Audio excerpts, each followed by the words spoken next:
What if God asked you to love someone who would break your heart?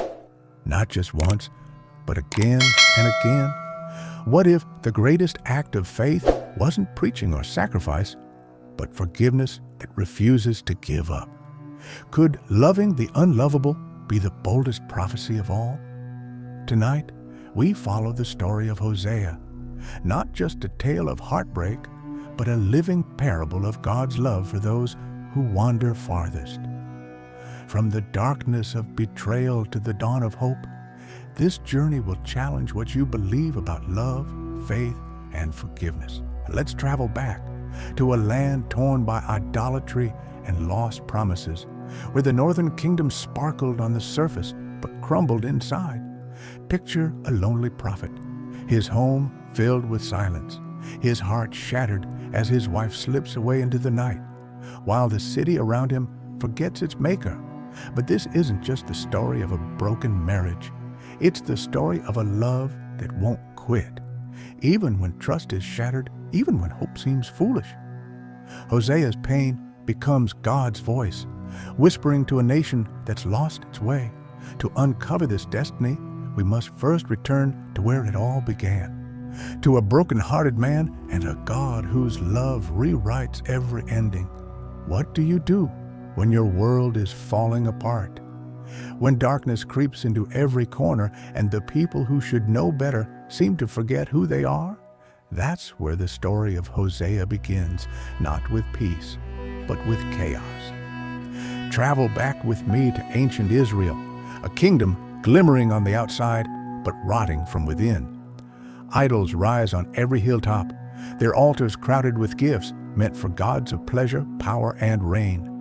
The God who rescued this nation from slavery is now forgotten in the rush for prosperity and safety.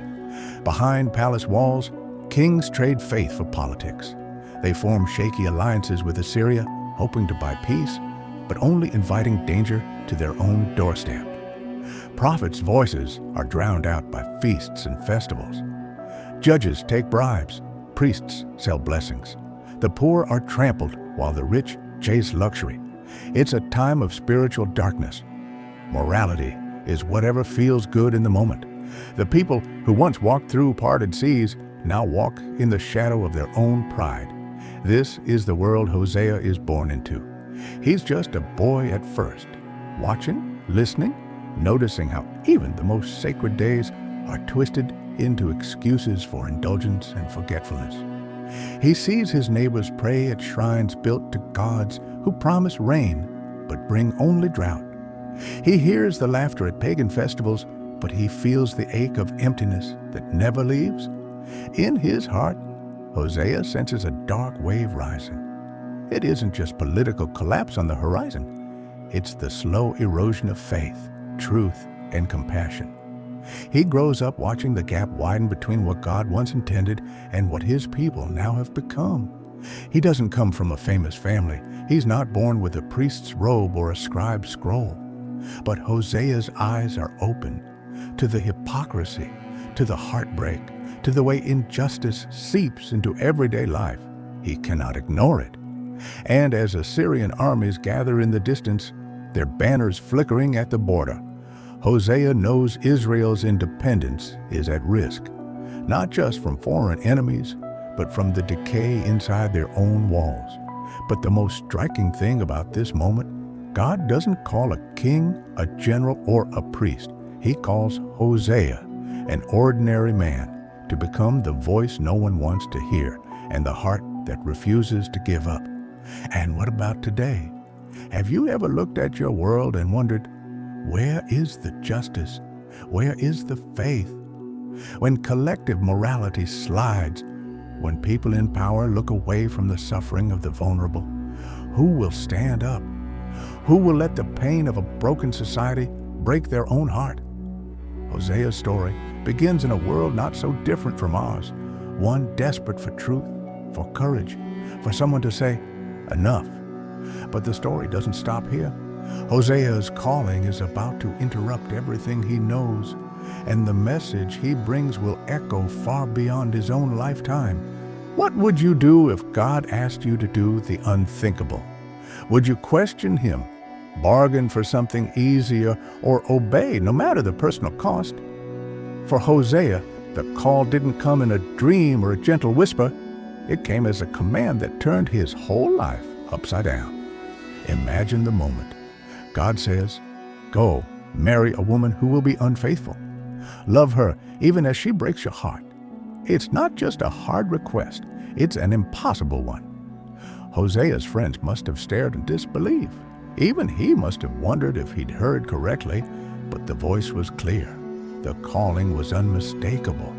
This was more than an awkward marriage proposal. This was a living parable.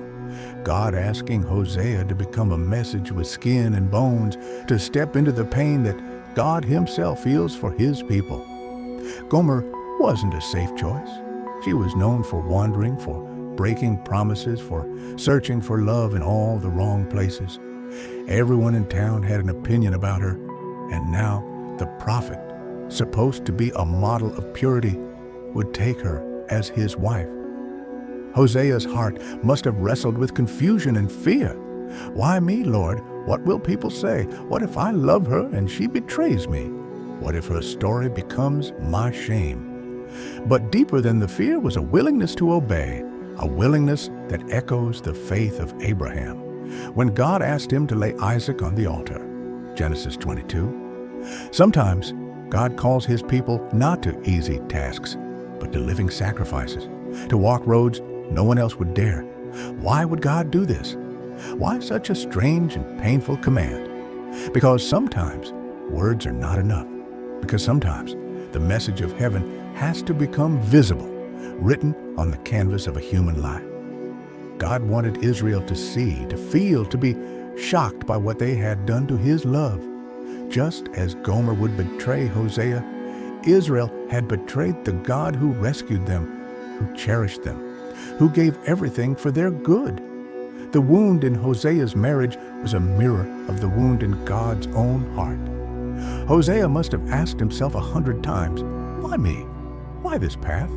But his willingness to obey made him a living prophecy, not just a preacher of words, but a testimony written in suffering and grace. Like Abraham, he would become a sign, a living yes to God's mysterious ways, a human picture of divine love that endures even betrayal. And what about us? Have you ever felt called to something that didn't make sense to anyone else? Have you ever sensed that your obedience, especially when it's costly, could become the very thing that wakes someone else up to God's reality? Maybe God asks us at times to love when we'd rather run, to forgive when we'd rather judge, to keep showing up even when our hearts are at risk. This isn't just Hosea's story. It's the story of everyone who's ever said yes to a calling that's bigger than comfort, yes to a God who writes his messages in the details of ordinary, broken, beautiful lives. Obedience, in the end, is not about understanding every answer. It's about trusting the one who calls, even when the cost is everything. Hosea said yes, and the world would never forget his story. But the story doesn't stop here. Hosea's obedience will lead him deeper into pain, but also into a revelation of love the world had never seen. What happens next will not only define his destiny, but reveal the very heart of God. What does it cost to love someone who keeps breaking your heart? What happens to faith when forgiveness is tested over and over? For Hosea, love wasn't just a feeling, it was a calling that led him into the deepest pain and the most shocking grace. Imagine Hosea and Gomer, newly married. Hope flickers in their small home. Maybe, at first, Hosea believes that love can change everything. He hopes his faithfulness will inspire Gomer to stay, to build a life together. But soon, the cracks appear. Gomer is restless, slipping away for days at a time. Whispers in the marketplace, pitying glances from neighbors, everyone knows she isn't faithful. Each night, Hosea waits. The silence grows heavy. He wonders where she is, who she's with. His heart aches, but so does his pride. How do you love when every fiber in you wants to protect yourself? How do you welcome back the one who walks out again and again? Yet Hosea keeps loving. He keeps hoping, keeps forgiving. With every betrayal, the wound deepens, but so does the mystery of his faithfulness.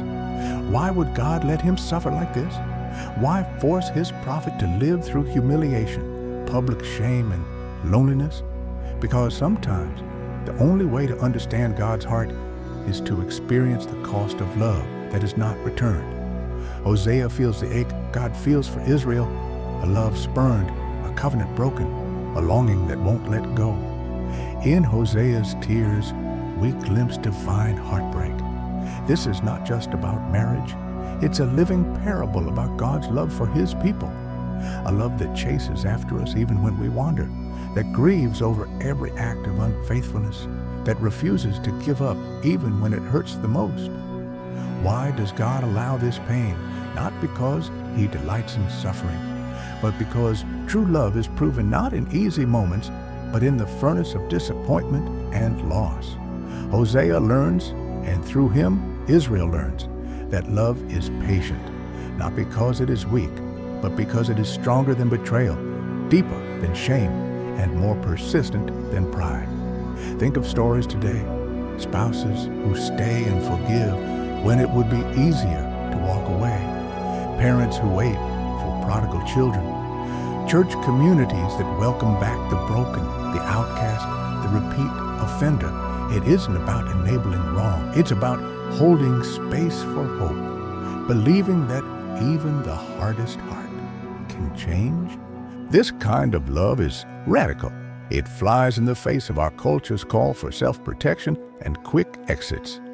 But it is the love that mirrors God's heart, a love that risks, that suffers, that endures.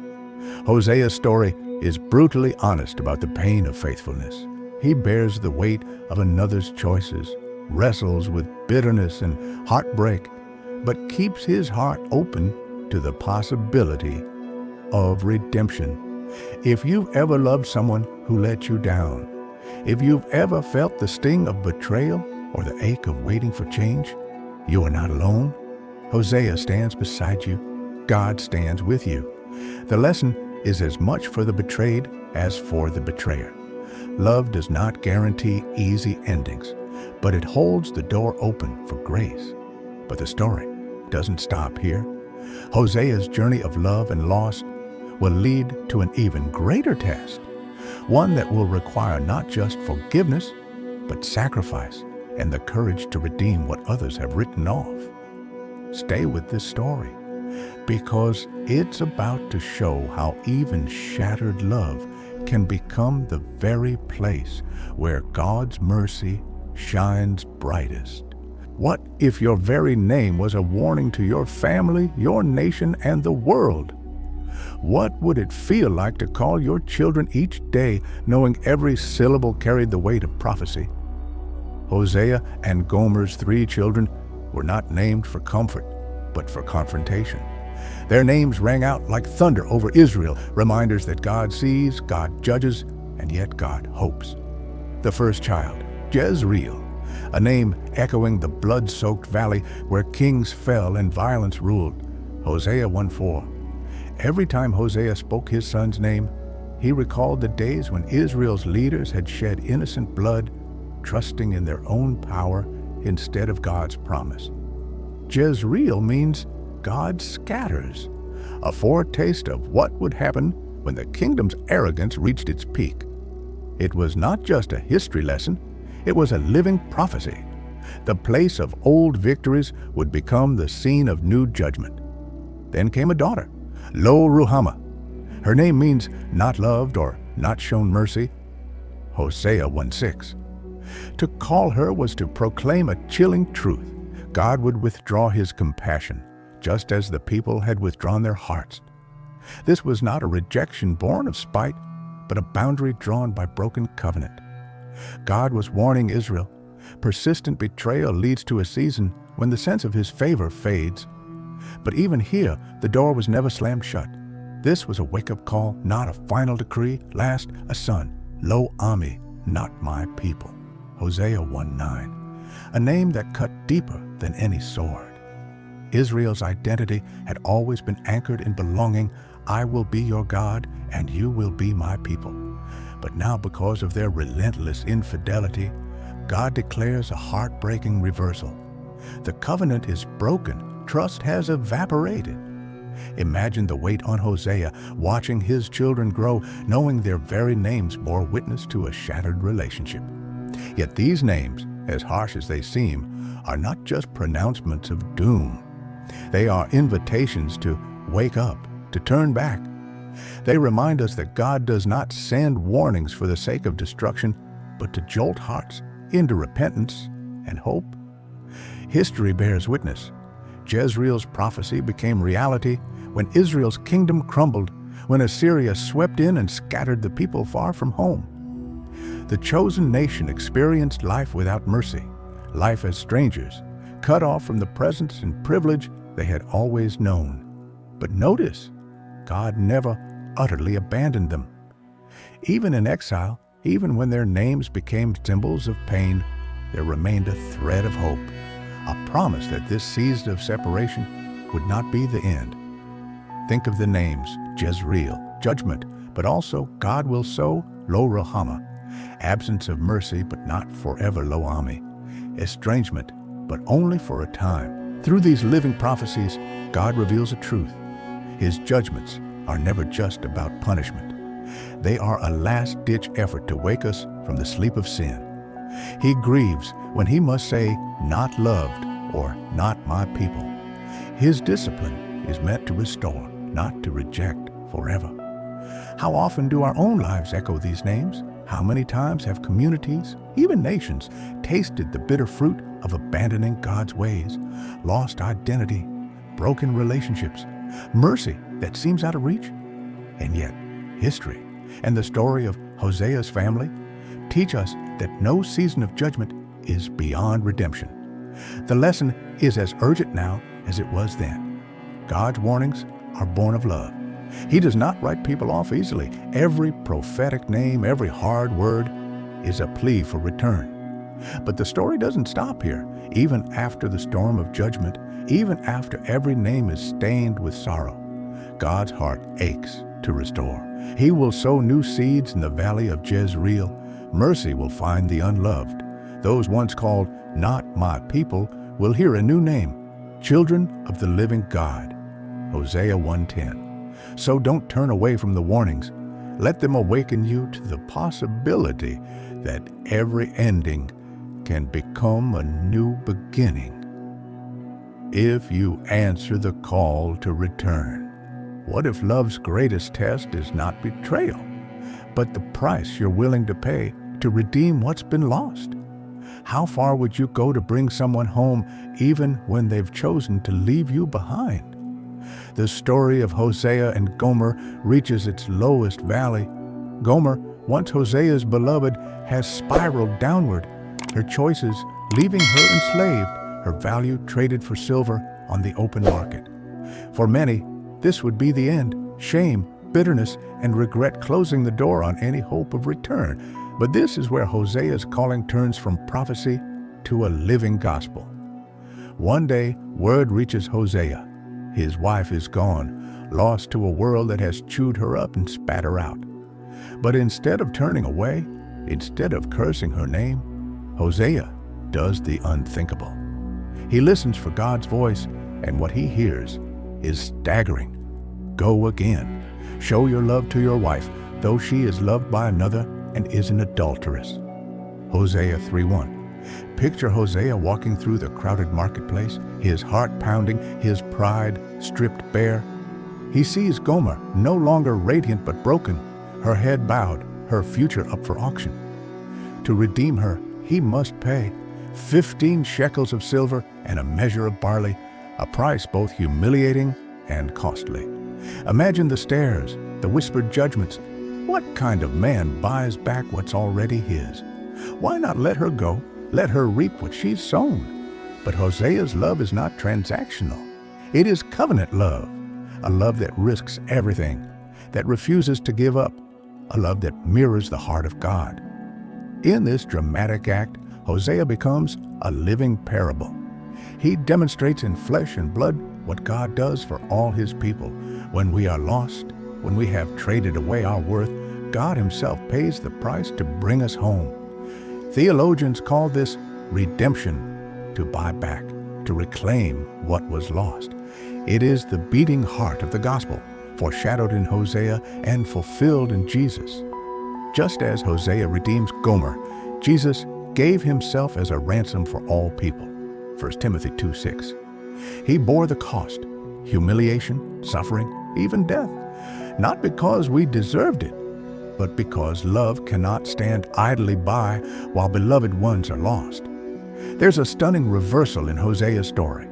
What should have ended in final rejection becomes the beginning of restoration. Gomer returns, not as a servant, but as a cherished wife. Her shame is not denied, but it is overcome by love. Through Hosea's obedience, Israel and we see a picture of God's heart, a God who never stops pursuing, who always offers a way back. Maybe you felt too broken, too far gone for grace to find you. Maybe you carry shame that whispers, "You're not worth coming back for." Hosea's story says otherwise. No failure is final, where love is willing to pay the price. Forgiveness, as Hosea shows, is not ignoring betrayal or erasing pain. It is the radical choice to leave the door open to healing, to give space for restoration, even when trust must be rebuilt step by step. Sometimes the greatest act of faith is not to walk away, but to pay the cost of love again and again. And the greatest act of grace is to receive it, to come home even when you feel unworthy. But the story doesn't stop here. If redemption is possible for Gomer, it's possible for Israel and for each of us. Next, Hosea's message will move from the intimate pain of one marriage to the promise of national and even cosmic restoration, showing that grace, once unleashed, can heal even the deepest wounds. What do you do when all the warnings go unheeded, when love, patience, and pleading give way to the last line of consequence? This is where Hosea's story turns dark but necessary, reminding us that even relentless love cannot shield us from the reality of our choices. Hosea's voice, once trembling with hope, now thunders with warning. He stands in the public squares and temple courtyards, his eyes searching for a glimmer of repentance in a people who have hardened their hearts. Israel, return to the Lord your God, he cries, Hosea 14:1. But his call is met with silence, pride, or indifference. Years of idolatry, injustice, and faithlessness have set the stage for judgment. The warnings are no longer veiled. Hosea describes a coming disaster. You have plowed wickedness, you have reaped injustice. Therefore, a tumult shall arise among your people, and all your fortresses shall be destroyed. Hosea 10:13-14. The threat is real and imminent. Assyria, the most feared empire of the age, waits like a predator at the border, and Hosea sees the writing on the wall. War is coming, and Israel will not escape. History confirms the prophet's words. In 722 BC, Assyria invades the northern kingdom. Cities fall. The capital Samaria is besieged and destroyed. Families are torn apart. The people are led away in chains. The promised land becomes a place of exile, and the identity of a nation dissolves into a distant memory. But Hosea doesn't speak with the cold satisfaction of, "I told you so." He is a prophet with a breaking heart. His words, though stern, are heavy with tears. How can I give you up, Ephraim? How can I hand you over, Israel? Hosea 11:8. Even as he announces judgment, Hosea reveals a God whose compassion still aches for his children. Why must judgment fall? Because sin always has consequences. Even divine love does not erase the reality that what we sow, we will reap. The path of idolatry, greed, and injustice leads somewhere, and God's warnings are not idle threats. They are mercy, last invitations to turn around before the point of no return. Let's not forget the power of this warning. What happened to Israel is not just ancient history. It's a parable for every generation, individuals, communities, and even nations. When we ignore the signs, when we push aside the voice of conscience and the call to return, eventually the consequences catch up with us. The collapse of Israel is a mirror for anyone who believes they are too strong to fall. We see the same pattern play out in our own time, stories of people, families, and even entire societies spiraling into disaster. Not because God stopped loving them, but because repeated warnings went unheeded and choices were made with closed hearts. But even now, Hosea's prophecy carries hope beneath the warning. God's love is persistent, even when it hurts, even when it must allow loss in order to heal what is broken. As Hosea prophesies ruin, he also whispers the possibility of return. The God who judges is also the God who waits for the prodigal's homecoming. So what do we learn here? The lesson is sobering but clear. Grace is not a shield against the consequences of our actions. There is a cost to ignoring the truth. But even in judgment, God's purpose is to restore, not to destroy forever. Maybe you hear an echo of warning in your own life. A gentle nudge, a red flag, a voice saying, "Turn around." Let Hosea's sorrow and Israel's fall be a guide. Heed the warning before the cost is more than you can bear. But the story doesn't stop here. From the ashes of defeat, Hosea will point us to the breathtaking possibility of restoration. Because God's final word is never just judgment, but the hope of coming home. What if the story didn't end with betrayal, loss, or judgment? What if the God who disciplines is also the God who restores, calling the lost back home, no matter how far they've wandered? This is the promise that changes everything. As Hosea's words shift from warning to hope, a new melody begins to rise.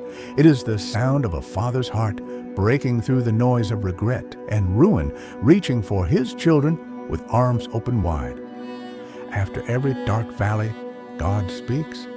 I will say to those called, "Not my people, you are my people," and they will say, "You are my God." Hosea 2:23. This is not cheap comfort. It's the costly grace that follows judgment with a promise, a way home when it feels impossible. Hosea, having lived out the agony of love rejected, now becomes the prophet of a love that cannot be defeated. He announces, "The days are coming, declares the Lord, when I will heal their waywardness and love them freely, for my anger has turned away from them." Hosea 14:4. In this vision, God's relentless pursuit replaces every accusation. The same voice that thundered consequences now whispers restoration. Out of the ashes of defeat, a new identity is offered, no longer unloved or not my people, but beloved sons and daughters restored and welcomed home. But this promise goes even deeper. Hosea's prophecy is not just about Israel's physical return from exile.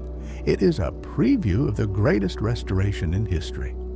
The Apostle Paul in Romans 9 and Peter in 1 Peter 2 both quote Hosea to explain the miracle of God's grace in Jesus. Those who were once outsiders, far from the promises, are now welcomed to a new covenant, not by birth, but by faith. The gospel echoes Hosea's hope. Once you were not a people, but now you are the people of God. Once you had not received mercy, but now you have received mercy. 1 Peter 2:10. This messianic hope is the bridge between Old and New Testament, the answer to centuries of wandering, rebellion, and exile. In Jesus, God's love finds its fullest voice, a shepherd who seeks the lost, a redeemer who pays every price, a savior who refuses to give up on anyone. What does this mean for us today? It means there is no life too ruined, no heart too wounded, no family too broken for God's restoring love. Maybe you feel far from God, or your story is marked by failure and shame. But Hosea's song is for you. God's love is stronger than your rebellion. His mercy is greater than your mess. He can write a new ending, one of belonging, forgiveness, and hope.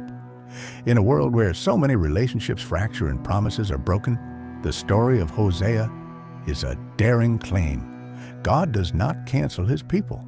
He calls them back. He specializes in resurrection of lives, families, and even nations. So don't give up hope. If you feel too far gone, remember, no one is beyond the reach of restoration. No story is finished while God is still writing. But the story doesn't stop here. In Hosea's final chapters, the call is not just to receive restoration, but to respond with new devotion, to live as a people set free by grace, carrying the message of hope to a world that still wanders. Let's see how Hosea's journey calls us not only to be restored, but to become agents of restoration for others. What if the greatest power in the universe was not control or justice or even miracles, but the stubborn, suffering love of a heart that never gives up? That's the question Hosea's story presses on us. And the answer is more challenging and more beautiful than most of us dare to imagine. In the pages of Hosea, God steps down from the judge's bench and walks with us through the rawest pain of the human heart. He chooses not to stay above our betrayals, but to enter the ache and the mess, loving a people who keep turning away, pursuing even when every reason to quit is gone. This isn't just an ancient story, it's the heartbeat of the gospel. Why would God risk the agony of loving those who wound him? Why not simply judge and move on? Because, as Hosea shows, God's character is not cold or transactional. His love is fierce, creative, and persistent.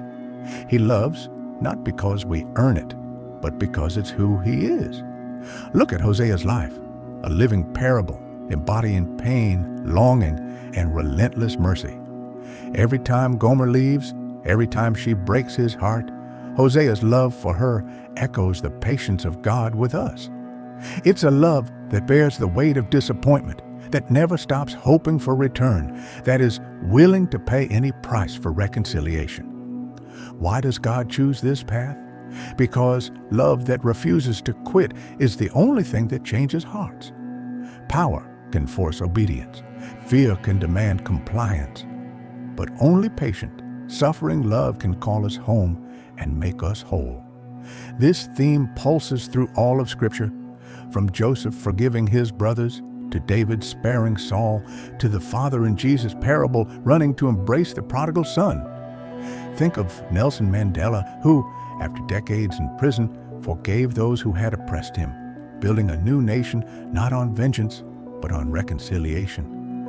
Or Corrie ten Boom, who embraced a former Nazi guard after the war, choosing mercy over lifelong bitterness. Or in America, countless stories of mothers who forgive the unforgivable, of activists who meet hatred with hope, of communities healed not by retribution, but by mercy. This is not soft or sentimental. It is the hardest love in the world, the love that faces betrayal, that stays present through heartbreak, that refuses to write anyone off. How do we live this? Hosea's story pushes us to ask, who in your life is hardest to love? Where have you drawn a line, saying, I'm done, when God's heart is still open? Divine love is not blind to wrongdoing. It doesn't ignore pain or enable injustice, but it always longs for redemption, always seeks the good, even for those who least deserve it. Hosea 11:8, one of the most moving verses in the Bible, records God saying, how can I give you up, Ephraim? How can I hand you over, Israel? My heart is changed within me. All my compassion is aroused. Here we see a God who does not love from a distance, but steps into the cost of compassion, who chooses heartbreak over indifference and restoration over rejection. And what about us? Can we risk loving like this? Can we forgive the one who has failed us? Open the door again to the prodigal, choose mercy where pride screams never again. Hosea calls us to a life that's radically different, one that echoes God's love even when it hurts, even when there's no guarantee of return. That's the legacy of Hosea, not a list of rules, but a living picture of love that won't let go. But the story doesn't stop here. The God who loves this deeply also calls us to become messengers of that same mercy, carrying hope into a world hungry for forgiveness and desperate to believe that restoration is possible for anyone. From the darkness of betrayal to the dawn of restoration, Hosea's story shows us what one obedient, forgiving heart can do. A nation is saved, not by power, but by love that refuses to give up. We've seen the pain of unfaithfulness, the cost of loving those who wound us, and the miracle of a grace that welcomes us home, no matter how far we stray. This is not just ancient history, it is a living invitation. So let me ask, are you living for comfort or for calling? Where is God asking you to forgive, to restore what's broken, to love without conditions, even when it hurts?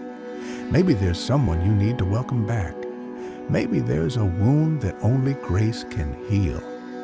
Perhaps your story, like Hosea's, is the story of a love that will not quit. If Hosea's journey touched your heart, please like this video and let us know in the comments. What is one thing you find hardest to forgive or restore? How can we pray with you as you trust God for healing? And if you want to keep walking with us through these epic stories of faith, subscribe and turn on the bell, because next episode, we dive into the story of Jonah. Grace for the city that didn't deserve it. Remember, even the greatest failure is not the end when God's love is writing your story. Restoration is possible. Mercy is real. And sometimes all it takes is one yes to change everything.